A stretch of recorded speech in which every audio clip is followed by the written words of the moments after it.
Hi hello everyone, কেমন আছো সবাই? আশা করতেছি সবাই ভালো আছো, আমরাও ভালো আছি। তো আজকে আয়া পড়লাম অনেক দিন পর নতুন আরেকটা ভিডিও নিয়ে। তো প্রতিদিন তো কামরাঙ্গা মাখাই খাই।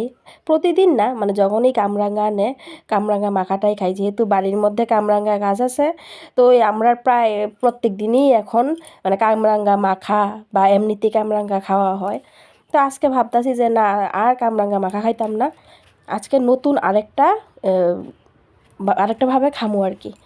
তো যাই হোক, দেখো আমি কামরাঙ্গাটি সুন্দর করে কাইটটা নিছি। কাইটটা সেরা ভালোভাবে এগুলা ধুয়া টুয়া সেরা এগুলার মধ্যে লবণ আর শুকনা মরিচ দিয়া দিছি, শুকনা মরিচের গুঁড়া এটি দিয়া সেরা কুলার মধ্যে ভালো করে সবটি একটা একটা করে সেরা ছড়াইয়া দিলাম আর কি।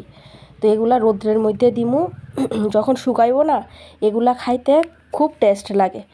তো তোমরা কে কে এরকমভাবে খাইছো আমার কমেন্ট করে জানাইও। আজকে ভিডিওটা অতটুকুই, টাটা।